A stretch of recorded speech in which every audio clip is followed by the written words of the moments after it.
Hello, everyone, and welcome to our Tuesday evening here on our YouTube channel. And let's get smashing again. Now, we've got a new article coming up today, and that's called Touching the End of Correction. So we're going to carry on from that. Those are actually from the Purim, which we just went through this past weekend. So we'll try to clarify everything as best we can. If you're new to the YouTube channel and you have no idea about what the wisdom of Kabbalah is all about, and you'd like to know about it, you can always visit www.kabbalah.info. And you can join the CABU Academy if you like and study with like-minded people from all around the world.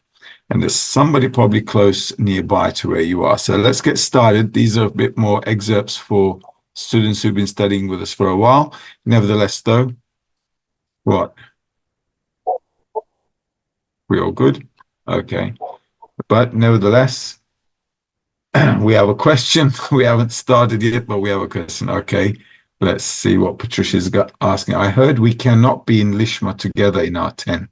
My friend wants this desperately. Can I pray for that desire to be fulfilled? We can always pray for the desires of a friend, especially more so when it's for spirituality.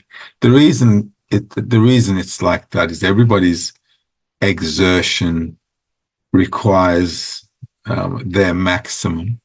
And everybody has a measure of effort they need to put in.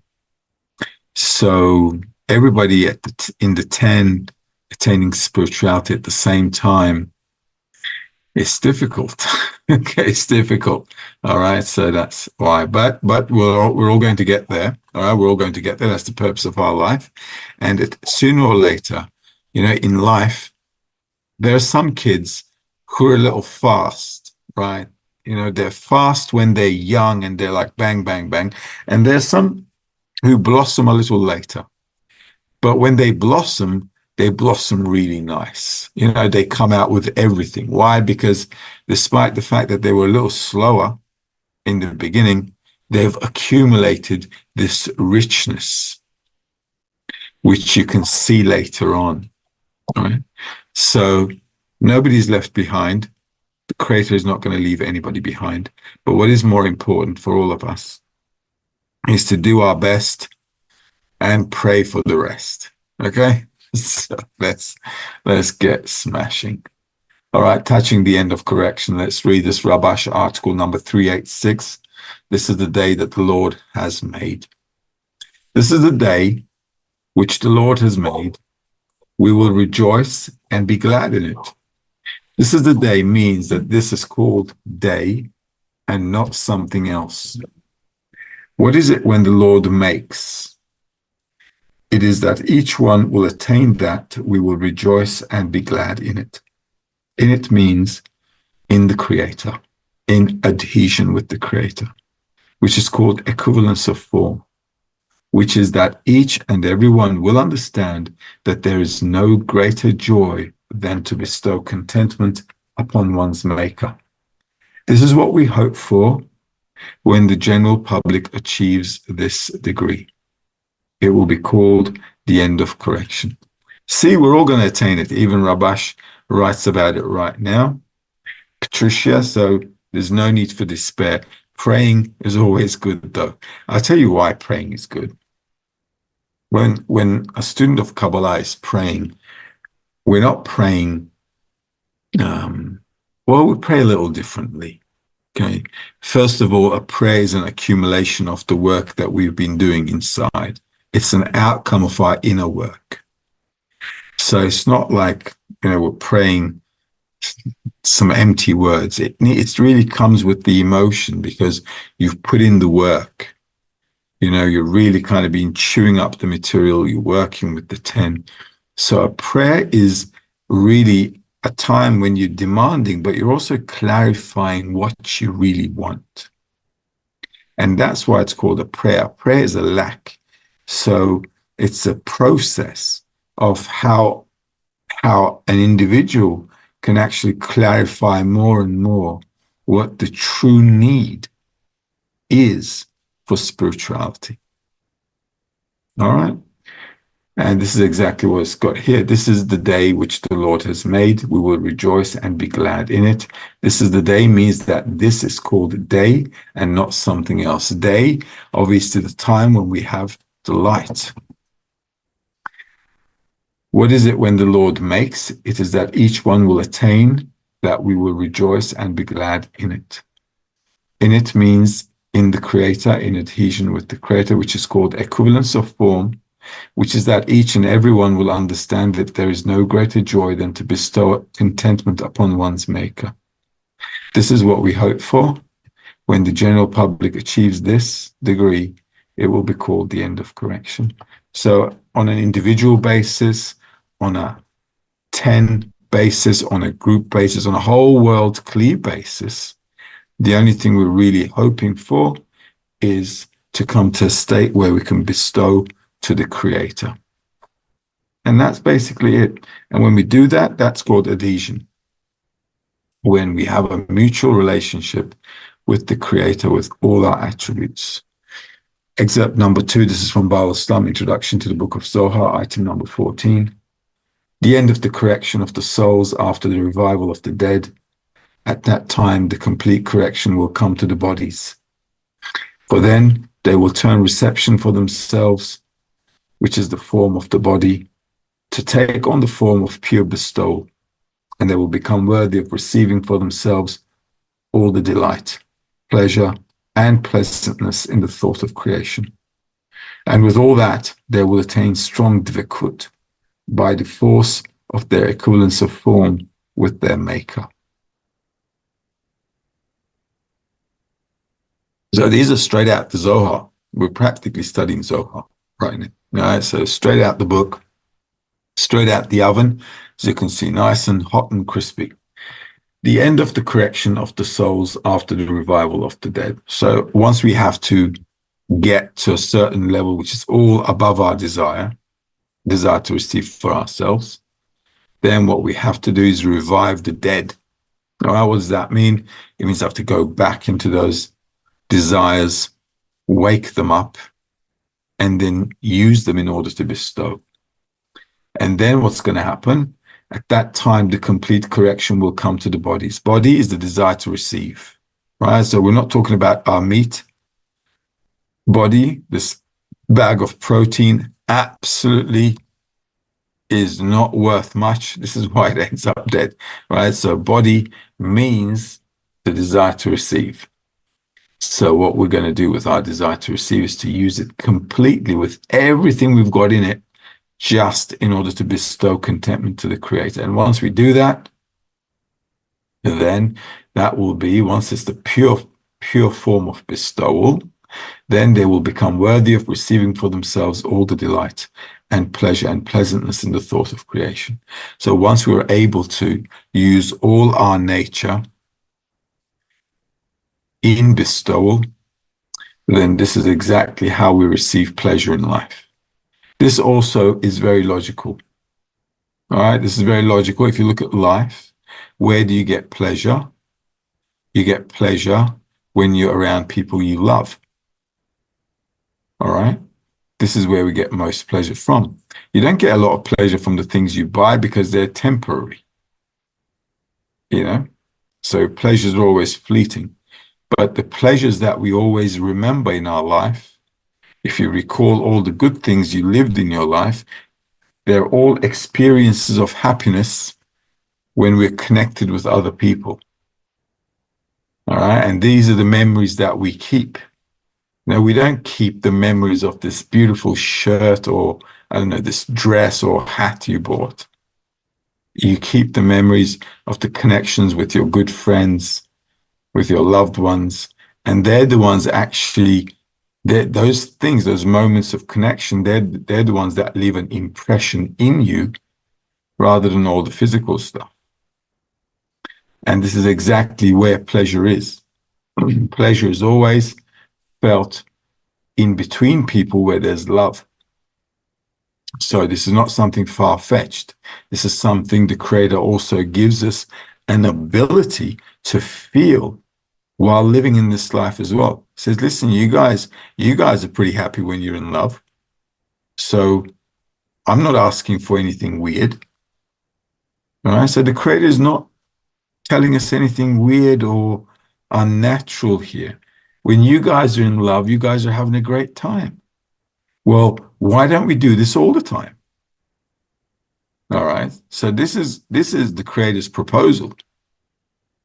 All right. And if we can get around it, then we can have a great time for the rest of eternity. Right? Okay. And this is what the Kabbalists are trying to express to us, that all the perfection and the pleasantness is only felt when people are adhered to each other and obviously to the Creator, and when we're all united in this one system in perfection. Okay, so we've got Rabash number 3 here. Excerpt number 3 from Rabash, article number 11, Purim and the commandments until he does not know. And I will remove the stony heart from your flesh, and I will give you a heart of flesh. At that time, death will be swallowed up forever. All the bad will be corrected into good, and darkness will shine as light. Since these lights of Purim are a similitude of the end of correction, for they illuminated only thanks to the miracle for this reason. All the special days are cancelled besides Purim, for it belongs to the end of correction. Then, when all the bad is corrected, there will be no difference between the cursed Haman and the blessed Mordecai, and Haman too will be corrected into good. Well, that's nice to know. All right, so let's read this again. And I will remove the stony heart from your flesh, and I will give you a heart of flesh.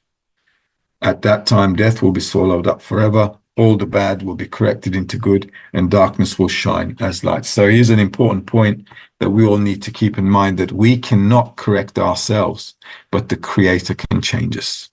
Only the Creator can change us. And this is the whole action that the Creator is doing by removing the stony heart, right, which is all our egoism and self-love, doesn't care about anybody except ourselves. So the Creator will have to change our heart with a heart of meat, flesh, which means that feels others. And at that time, death will be swallowed up forever, which is our egoism, because our egoism is death. Remember, this is the thing that's all driving us all crazy in this life as well. How? Because of our egoism, we're just destroying ourselves, each other. We're destroying our own planet. We're even destroying the places we live because of our egoism. It's just pure destruction. So once we're all corrected, the darkness will shine as light. And without darkness, there is no light. So as humanity, we have to go through this process called understanding. As we grow up in life, what happens? We understand life a little better. And as we grow up in spirituality as well, we begin to understand the reality of the Creator a little bit better. And we start to adapt ourselves, try to adapt ourselves to the Creator's reality, just like kids try to adapt themselves to the real world, right? To the world of the adults. And so that is our path as well. And we're going to need a little help, just like kids need help in life. We also need a bit of help, and we're going to have to get that from the Creator, okay? Because only the Creator can teach us and show us the spiritual world. This is why also in the Zohar it writes, a man's soul will teach him.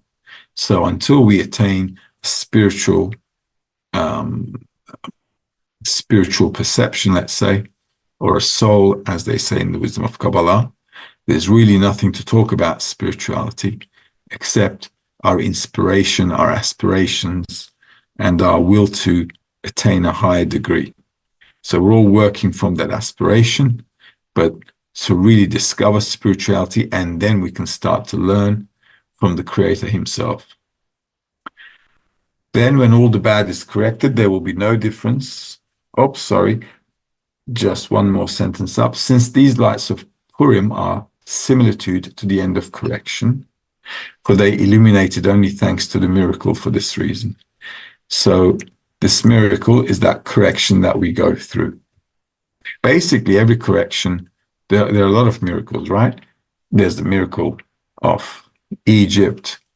There's the miracle of Hanukkah. There's the miracle of Purim. There's always some kind of miracle. Well, what is that miracle? That's the change that the Creator is applying on us. And it's called a miracle because we can't change ourselves, but we can desire to change ourselves. And the way to desire to the way to build a desire to change ourselves can only happen if we feel some kind of darkness. If we don't feel a darkness within the state that we're in, we won't want to change. In life, it's the same thing, right? When do we decide to make a change in life? When it becomes intolerable. Right? That's when we decide to make a change. So that's our nature, unfortunately. Okay. If we were a little smarter, and some people in life are, the minute they get this little sensation that something is a bit wrong, not right, they immediately take action. Right? Because they're very proactive. And if we're like that, a little smart about life, we can also make changes quickly without suffering. Right? The problem with humanity, the majority of humanity, is they won't move until it's just nearly too late. It's like they come to the end of things, and then they make a move, and that's a lot of suffering. Okay, because to come to the point of intolerance to make a move, that's a lot of suffering humanity's taking. Okay. And also in humanity, if you take a look at all the times we decided to change something as humanity, culturally, revolutionary, anything, arts, technology, you understand how much suffering we're going through all the time to make these changes. So if we're a little smart in the wisdom of Kabbalah, we shouldn't wait for these sufferings, but we should just keep pushing all the time. And if we keep pushing all the time, that increases understanding, and increasing understanding reduces suffering. Because the biggest suffering is what? When we suffer and we don't know why we're suffering, because we don't feel like we did anything wrong. We feel like we're just living our lives and we haven't done anything, but we're suffering. So that lack of understanding, or the lack of meaning we associate with the suffering, is the suffering itself. All the special days are cancelled besides Purim, because Purim is the end of the road. Okay, so if we all get there, that's going to be the end of our correction.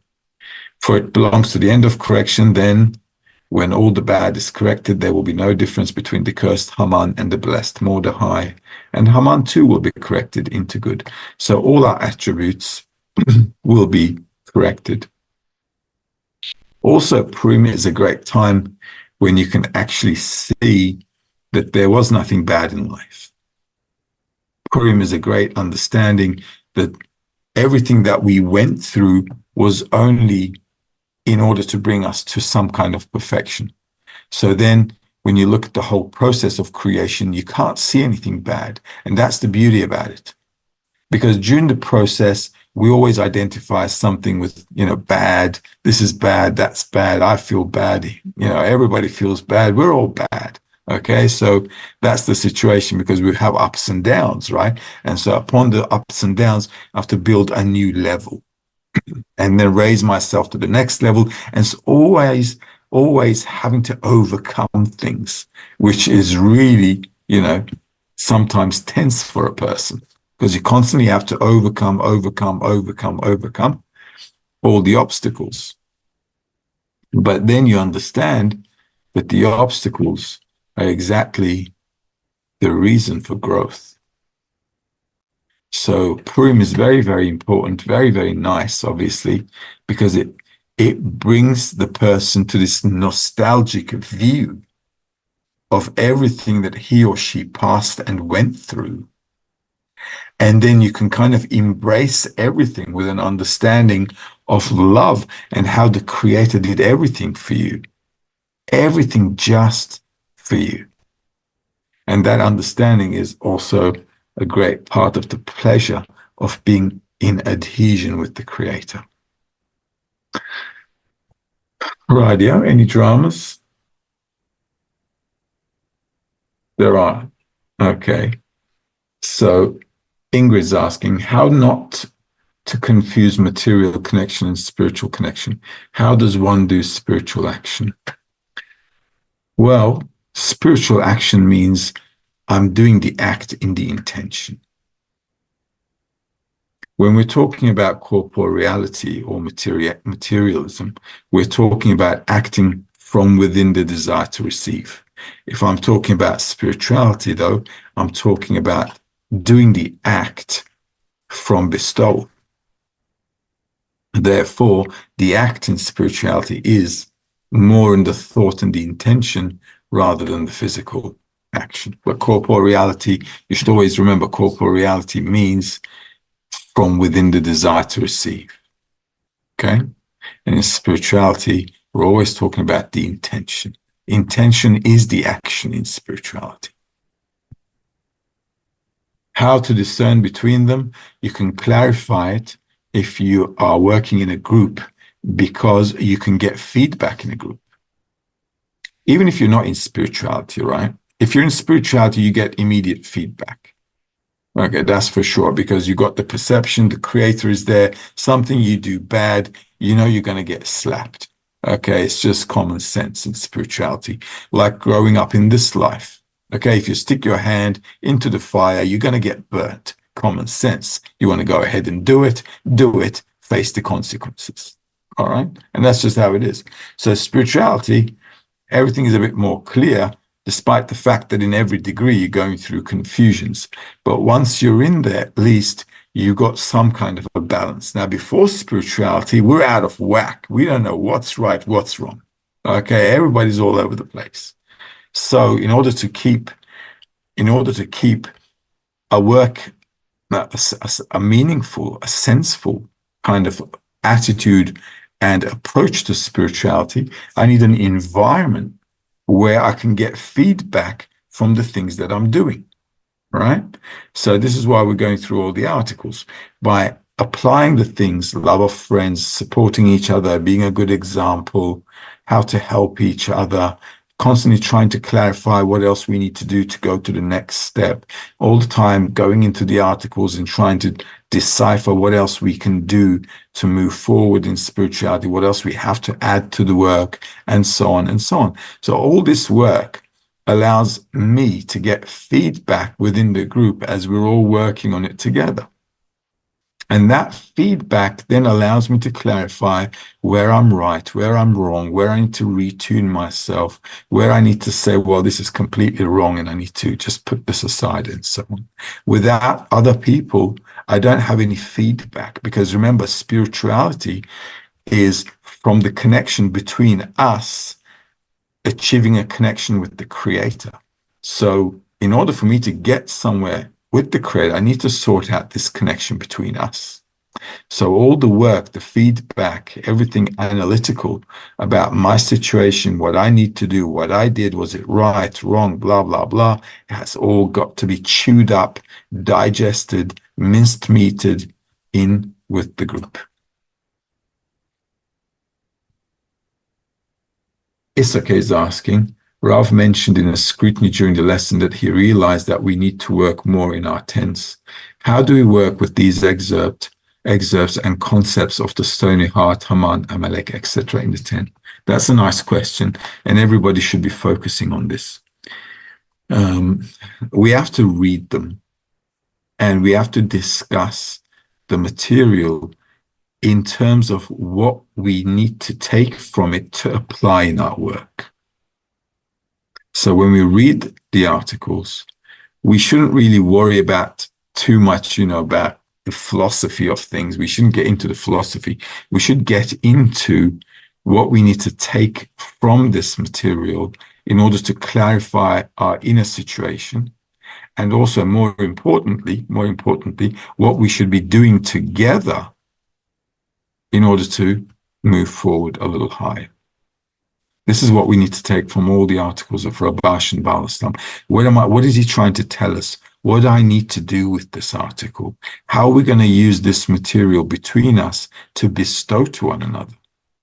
What does it mean now, what we're reading here, that, I don't know, let's read something, for example. At the end of correction, it will be known to all that yours is the day, yours is also the night. So yours is the day and yours is the night. What does that mean for us in the work? All right. So we have to go into that. We have to understand that day is the light, night is darkness. And whether we have a day or a night, whether it's good or bad, it's all coming from the Creator. And for us, it should all be the same thing. Because whatever comes from the Creator is with love and bestowal. And if I'm not feeling it in that way, then I need to see where I need to change so that I can feel all the actions of the Creator as being good and does good.